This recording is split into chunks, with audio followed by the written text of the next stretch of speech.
रानीगंज के निवासियों द्वारा गठित रानीगंज बचाओ मंच की स्टीयरिंग कमेटी की पहली बैठक आज रानीगंज के IMA भवन में संपन्न हुई। इस बैठक में क्षेत्र के संरक्षण और विकास से जुड़े कई महत्वपूर्ण निर्णय लिए गए। मंच के ज्वाइंट कन्वीनर गौतम घटक ने पत्रकारों को बताया कि रानीगंज को बचाने के उद्देश्य से उनकी यह बैठक एक महत्वपूर्ण शुरुआत है। उन्होंने कहा कि बैठक में सर्वसम्मति से फैसला लिया गया है कि मंच अपनी लीगल टीम को और मजबूत करेगा। इसके लिए रानीगंज और आसनसोल के अनुभवी अधिवक्ताओं को टीम से जोड़ा जाएगा ताकि किसी भी कानूनी चुनौती का सामना मजबूती से किया जा सके। साथ ही हर मोहल्ले और क्षेत्र में जाकर लोगों को जागरूक करने की रणनीति भी बनाई गई। इसके तहत होर्डिंग, बैनर लगाने और लिफलेट वितरण का कार्यक्रम चलाया गया ताकि रानीगंज को खत्म करने के कथित प्रयासों के खिलाफ जनमत को मजबूत किया जा सके। 28 तारीख को नेताजी मूर्ति के पास एक विशाल स्ट्रीट कॉर्नर का आयोजन किया जाएगा, जहां रानीगंज के लोगों को मौजूदा स्थिति और संभावित खतरों के बारे में विस्तार से बताया जाएगा। गौतम घटक ने बताया कि मंच पूरी तरह गैर राजनीतिक है, लेकिन वह क्षेत्र के राजनीतिक नेताओं और पार्टियों से भी सहयोग की अपेक्षा करते हैं, क्योंकि रानीगंज को बचाना सभी की जिम्मेदारी है। इस स्ट्रीट कॉर्नर कार्यक्रम में Raniganj chamber of commerce, Subhash Swadesh Bhavna jewellery association, cloth merchant association, Lions Club, Rotary Club सहित कई प्रतिष्ठित संगठन शामिल रहेंगे। আমার মনে হয় যে এই যে ডিসিশনটা আপনারা নিচ্ছেন এই রানীগঞ্জ বাঁচাও মঞ্চে রানীগঞ্জের ব্যাপারটায় এটা a very good offensive way of thinking, কিন্তু যে কোনো আমার পার্সোনাল মতামতে কোনো ফুটবল ম্যাচ খেলতে গেলে শুধু স্ট্রাইকার দিয়ে ম্যাচ জেতা যায় না, একটা ডিফেন্ডার রাখতে হবে লাইন। যে সাপোজ দিস ফেলস, আপনি ডিফেন্সের জন্য কি করবেন? বেশিরভাগ ক্ষেত্রে আমি আমার অরিজিন হচ্ছে ধানবাদ থেকে, ধানসারে ঝরিয়া দেখেছি আমি আমার চোখের সামনে ছোটোবেলাতে। তো দ্যাট ইজ আনাদার ওয়ে যেটা এখানে হচ্ছে। তো প্রথমে পটপ্রেক্ষতে আমি একটা জিনিস বলি, রানীগঞ্জকে কীভাবে সাপ্রেস করা হচ্ছে। এই যে জিনিসটা যেটা হতে চলেছে এটা মেনলি চারটে, আমি একটু লিগ্যাল ফ্রেমওয়ার্কেও কথা বলে দেখেছি, চারটে জিনিসের ওপরে এই জিনিসটা স্ট্যান্ড করে গভর্নমেন্টের পলিসি। একটা হচ্ছে ল্যান্ড অ্যাকুইজিশন অ্যাক্ট, দ্বিতীয়টা হচ্ছে ল অফ এমিনেন্ট যেটা আছে, আমি লিখে রেখেছি সেটা বলি আপনাকে। থার্ড অ্যাক্ট হচ্ছে গিয়ে কি compensation act, and fourth act হচ্ছে গিয়ে কি পলিউশন কন্ট্রোল অ্যাক্ট। এখানে চলবে না, মানে প্রথমে আমাদের যে সমস্ত ব্যাপারগুলো রয়েছিল আরটিআই করা হয়েছিল, কিন্তু আরটিআই রেসপন্স সঠিকভাবে পাওয়া যায়নি। আরও কাউন্টার আরটিআই করা যায়, সেগুলো রিমাইন্ডার দেওয়া যায়। এবং আরটিআই একটা সবথেকে বড় ডিসঅ্যাডভান্টেজ কি, ওর আনসারে যে ওকে বাধ্য করবেই এইরকম আরটিআই কিন্তু নেই। আরটিআই একটা বলছে যে যদি আনসারটা অ্যাভয়েড করে বা আনসারটা যদি না দেয় বা আনসারটা যদি রিফিউজ করে, যদি সেটা দেওয়া উচিত হচ্ছে রিফিউজ, সেক্ষেত্রে ওর মানে penalty policy, only penalty policy. তো এইটাই হচ্ছে এখানে ডিসঅ্যাডভান্টেজ, মানে ওকে বাধ্য করছে না যে ওকে আজকে আনসার দিতেই হবে।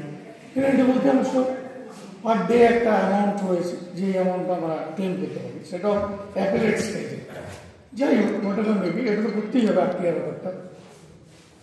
তো এটা নিয়ে আমি লিগাল সাপোর্ট নিশ্চয়ই দেবো 100বার। তবে ব্যাপারটা হচ্ছে আমার সঙ্গে আরও কয়েকজন লিগাল অ্যাডভাইসার থাকলে সুবিধা হয়, এবং সেখানে হাইকোর্টের হোক অর্ডার রয়েছে কি যে ইভেনচুয়ালি ওরা কোরিয়ারিগুলোকে স্প্রেড করে রানীগঞ্জ শহরটাকে পুরো ভ্যাকেন্ট করাবে, এরকম কোনো ক্লিয়ার থাকে না। ইট ইজ এ গেসওয়ার্ক, কিংবা অন্য জায়গায় হয়তো এরকম হয়েছে বলে আমরা উই আর ওয়ারিড। তো অ্যাকচুয়ালি ব্যাপারটা কি সেটা যদি একটু কাইন্ডলি বলে দেন, মানে অফিসিয়াল কোনো ইনস্ট্রাকশন ফ্রম কোল ইন্ডিয়া আর গভর্নমেন্ট অফ ইন্ডিয়া, তারা কি এরকম বলেছে রানীগঞ্জ শহরটাকে পুরোপুরি ইভেনচুয়ালি খালি করে আন্ডারগ্রাউন্ড মাইনিং হবে? এইটা একটু প্রশ্ন আর কি।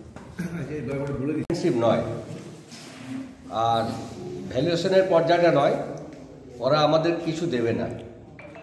ওরা প্রথমে শুরু করেছে যেটা হচ্ছে যাতে জল আপনি নদীর না পান।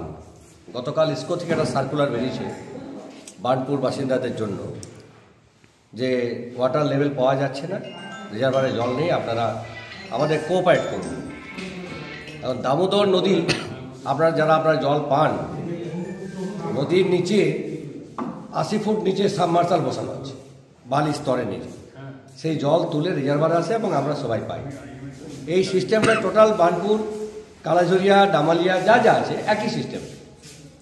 একদিকে নদীর 40 ফুট বালি তোলা হচ্ছে মেশিন দিয়ে, আর দামোদরের সংলগ্ন 200 মিটার দূরে ওসিপি চালু করে দেওয়া হয়েছে। এখন আপনার ঘরের কুয়োর যদি ডেপথ হয় 40 ফুট আর আমার ঘরের 80 ফুট হয়, আপনার জল কিন্তু আমি টেনে নেব।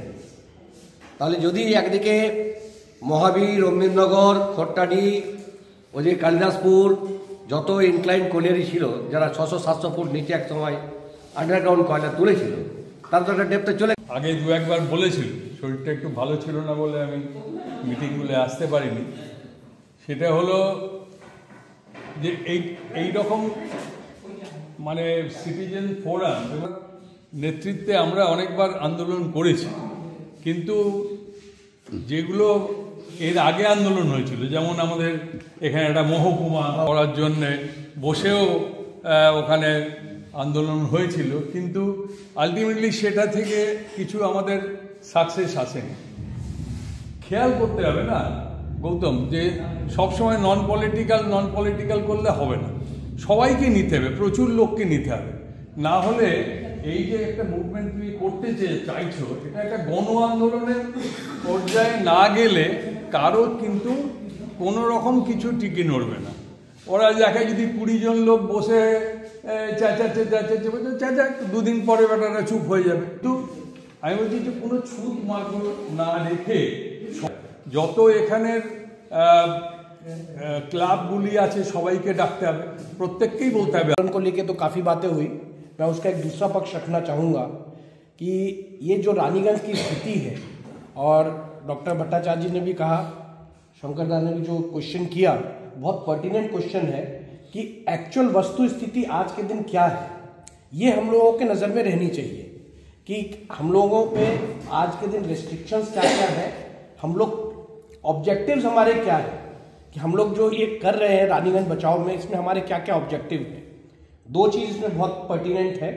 एक तो रानीगंज के साइड में जो OCPs हो रहे हैं, एक वो, और एक रानीगंज में जो हम लोगों को कंस्ट्रक्शन का परमिशन नहीं मिल रहा है, सेकेंड वो। तो अगर कंस्ट्रक्शन का परमिशन नहीं मिल रहा है तो क्या वो एक ब्लैंकेट बैन है या कुछ पार्ट्स में कुछ बैन है। तो टेक्निकली हम लोगों को बहुत साउंड होना पड़ेगा, क्योंकि हम लोग कहीं पर भी अगर बात करते हैं तो देखिए, हम लोग प्रशासन के आगे हवा में बात नहीं कर सकते। हम लोगों को लीगली, टेक्निकली और ऑब्जेक्टिवली बहुत साउंड होना पड़ेगा। और रानीगंज चेंबर ऑफ कॉमर्स इस मामले में बहुत सजग है। पिछले 5-6 महीने से हम लोगों के यहाँ एक कमेटी भी बनी है, जिसके हमारे एक रानीगंज बचाओ कमेटी की, जो रानीगंज चेंबर की कमेटी है, उसके हमारे चेयरमैन, हमारे वर्किंग प्रेसिडेंट श्री प्रदीप बाजुरिया जी हैं। আমি নিজে একটা প্রাইভেট প্যাচে কাজ করি এবং বাঁশড়াতে, এবং তার ব্লাস্টিং ডিপার্টমেন্টের ইনচার্জ আমি।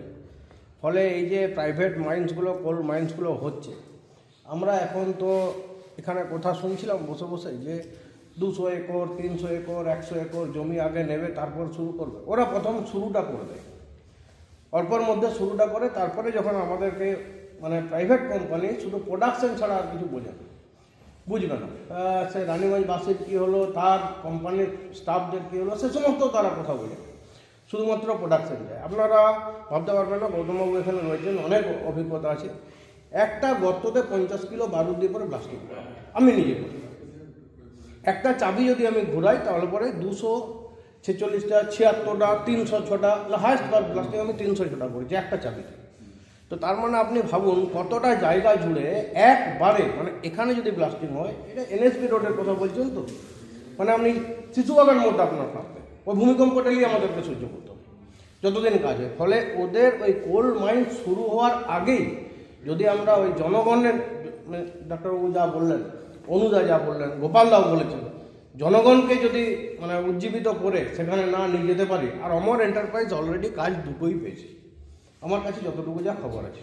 এটাও অমর এন্টারপ্রাইজ করবে, মহাবীরেরটা, আর ওটাও এই নারায়ণপুরের দিকেরটাও অমর এন্টারপ্রাইজই করবে। ওরা একটা ইনক্লাইন করতে চাইছে। তার 1 মাস আগেই তার একটা ইয়ে চালু হয়, প্রসেসিং চালু হয় যে রানীগঞ্জের বেশ কিছু এরিয়াকে ওরা সাবসাইড ঘোষণা করে। সেটা নিয়ে আমরা মিটিংয়ে গেছিলাম, আড্ডাতে গেছিলাম, আমরা ডিএম পর্যন্ত গেছিলাম, সেটা গৌতমদার সঙ্গে ছিলেন। এবং তারা সেই লিস্টটা আমরা সেটা নিয়ে এসেছিলাম যে কোনটা, তার মধ্যে কুমারবাজার ছিল 1 নম্বরে, কুমারবাজারে গোয়ালাবাদ, স্পেশালি গোয়ালাবাদ, যেটা হলো আপনার রাজারপাড়া সাইড, এই সাইডটা। তো এই জায়গাটাতে তখন ওরা একটা সার্ভে করে পুরো কুমারবাজারটা, এবং সবাইকে একটা করে কার্ড দেয়, আইডি কার্ড দেয়, তাদের যে ইয়ের নাম্বার, বাসস্থানের যে ইয়েটা রেজিস্ট্রি করা আছে তার যে নাম্বার, মহিলা নাম্বার, খতিয়ান নাম্বার দিয়ে নিয়ে পরে তারা একটা আইডি কার্ড দেয় যে ধসে গেলে তোমরা পাবে, একটা ঘর হোক বাড়ি হোক যা হোক পাবে। তারপর আমরা যখন রিপোর্টিং করলাম, রিপোর্টিংটা করার পর জানতে পারলাম যে দাস কেয়ারি মানে সালানপুর ব্লক, সর্বপ্রথম গোবিন্দনগর যেটা ইখড়ার কাছে আছে, যেখানে আমাদের স্যামসেল স্টিল প্ল্যান্ট রয়েছে, গোবিন্দনগর, এদিকে অন্ডাল, এখানে অলরেডি ফ্ল্যাট তৈরি করে দিচ্ছে 480 স্কোয়ার ফিটে, এক একটা করে 480 স্কোয়ার ফিট। অর্থাৎ তোমরা যদি উঠে যাও তাহলে তোমাদের এখানে একটা করে ফ্ল্যাট দেওয়া হবে 480 স্কোয়ার ফিটে। এবার স্বাভাবিকভাবে আমাদের যারা মিডল ক্লাস সোসাইটি বা সোজা ভাষায় বলছে উপর ক্লাস সোসাইটি, তারা কিন্তু সেটা কখনোই গ্রহণ করে নেবে না বা ইয়ে করবে না। তাই এখানে অ্যাকুইজিশনের গল্প নেই, আপনার পেপার পড়ুন, সোশ্যাল মিডিয়াতে যান বা যেখানেই যাবেন, নিউজ চ্যানেলে যান, একটাই কথা দেখতে পাবেন, রানীগঞ্জের পুনর্বাসন, অর্থাৎ আমরা ধসে যাচ্ছি, রানীগঞ্জের বুকে ঢুকে যাচ্ছি ওদের ধারণা অনুযায়ী। আমাদেরকে সেই জন্য ওরা রিহ্যাবিলিটেশন দিচ্ছে, মানে পুনর্বাসন দিচ্ছে। তো আমাদের তখন ডিমান্ড ছিল we don't want rehabilitation, we want stabilisation, আমাদের স্থায়িত্ব চাই, আমাদের রিহ্যাবিলিটেশনের পুনর্বাসনের দরকার নেই। তাই এখানে অ্যাকুইজিশনের গল্পটাই একদম ভুল। এবং নম্বর 2 যে রানীগঞ্জ বাঁচাও কমিটি, সেদিনকে রানীগঞ্জ চেম্বার অফ কমার্সের স্টিয়ারিং কমিটি গঠন করা হলো। আজ স্টিয়ারিং কমিটির প্রথম বৈঠক ইন্ডিয়ান মেডিকেল অ্যাসোসিয়েশনে, কী সিদ্ধান্তে উপনীত হলেন? আজকে রানীগঞ্জ বাঁচাও মঞ্চের স্টিয়ারিং কমিটি প্রথম বৈঠক IMA হলে হলো। বিকেল 5টা থেকে মিটিং শুরু হয়েছিল। স্টিয়ারিং কমিটির অধিকাংশ মেম্বারই আজকে এসছে, 2-1 আসতে পারেন, প্রায় সবাই এসছে। আমরা যে সিদ্ধান্তে উপনীত হলাম, সব সদস্যরাই বললেন যে আমরা তো অনেক লেখালেখি চিঠিপত্র সব জায়গায় পাঠিয়েছি, কিন্তু সরকারের কাছ থেকে কোনো চিঠির উত্তর আমরা পাই। RTI করেছি, RTI জবাব আমাদের এড়িয়ে দেয়নি, গভর্নমেন্ট দেয়নি। সমস্ত স্তরে চিঠি করা হয়েছে, কোনো জবাব নেই। তো ন্যাচারালি এবং জনপ্রতিনিধিদের সঙ্গে আমরা সবার সঙ্গে মিট করেছি এবং আমরা সিদ্ধান্ত নিয়েছি যে আমাদের সবাইকে এবার মাঠে নেমে আন্দোলন করতে হবে। আমরা প্রথম যেটা সিদ্ধান্ত নিয়েছি যে আমাদের কতগুলো কমিটি গঠন হয়েছে, একটা যে লিগ্যাল কমিটি, আমরা লিগ্যাল দিকটা দেখার জন্য আমাদের যারা লয়ার আছে রানীগঞ্জ টাউনে, আসানসোলে, তাদের ইনভলভ করে আমরা একটা কমিটি করব, প্রয়োজনে আমরা লিগ্যাল দিকে যাব। দ্বিতীয়ত হচ্ছে যে আমরা এই আন্দোলন, এই যে সংগ্রামটাকে পাড়া মহল্লাতে এই প্রচারটাকে নিয়ে যাওয়ার জন্য, গরিব মানুষের মধ্যে নিয়ে যাওয়ার জন্য একটা কমিটি তৈরি হয়েছে। সেই কমিটি তার কাজ করবে এবং আমরা পাড়ায় পাড়ায় মিটিং করব, পাড়ায় পাড়ায় মাইকিং করব, পাড়ায় পাড়ায় হ্যান্ডবিল দেবো এবং গোটা রানীগঞ্জ শহরে ব্যানার, হোর্ডিং ইত্যাদি দিয়ে আমরা রানীগঞ্জ শহর যে বিপন্ন, রানীগঞ্জ শহরে মানুষকে যে উচ্ছেদের যে চক্রান্ত চলছে তার বিরুদ্ধে আমরা এগুলো সমস্ত রাখবো। এছাড়া যেটা আরেকটা যেটা প্রোগ্রাম হয়েছে 28 তারিখ, আমরা নেতাজি স্ট্যাচুর সামনে আমরা একটা স্ট্রিট কর্নার মতন একটা বড় করে একটা মিটিং করব। এটা আমাদের প্রথম মিটিং হবে। এই স্ট্রিট কর্নার মিটিংয়ের পর আমরা পরবর্তীকালে বিভিন্ন এলাকায়, বিভিন্ন পাড়ায় আমরা এই ধরনের স্ট্রিট কর্নার মিটিং করব, পাড়ায় মিটিং। এবং আমাদের এটাও ঠিক হয়েছে যে আমরা সপ্তাহে 1 দিন কি 10 দিনে 1 দিন আমরা স্টিয়ারিং কমিটি বসবো এবং প্রত্যেকটা মুভমেন্টের যে রিভিউ সেটা আমরা করব। এবং সদস্যরা রাজি হয়েছে যে তারা সপ্তাহে 10 দিনে 1 দিন করে বসে এই মুভমেন্টটাকে রিভিউ করা এবং আন্দোলনটাকে আমাদের বহুদূর যেতে হবে। কারণ আমাদের এই চক্রান্তে যেমন ECL, কোল ইন্ডিয়া সামিল হয়েছে, যারা প্রাইভেট দিয়ে রানীগঞ্জকে, প্রাইভেট মাইনিং করে রানীগঞ্জকে ওঠাবার চেষ্টা করছে। অন্যদিকে রাজ্য সরকার সবচেয়ে দুঃখের বিষয়ে চুপ করে আছে, সাইলেন্ট। এই রাজ্য সরকারের এই চুপ থাকাটা, এটা আমরা মনে করছি আমাদের খুব ভালো চোখে আমরা দেখছি না। আমরা মনে করি যে রাজ্য সরকারকে রানীগঞ্জ মানুষের সমর্থনে এগিয়ে আসতে হবে। আমরা তাদের আবেদন জানাবো।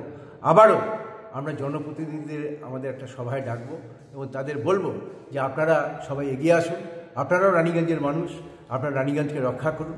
এই আবেদন আমরা তার কাছে রাখবো। মোটামুটি এই সিদ্ধান্ত হয়েছে, পরবর্তী মিটিংয়ে আমরা এটাকে রিভিউ করব। আজকে আমরা শুনতে পেলাম যে যারা জনপ্রতিনিধি ওনাদের কাছেও এই কমিটির লোকেরা যাবে এবং তাদের। रानीगंज से सम्राट दास की रिपोर्ट, PVTV न्यूज।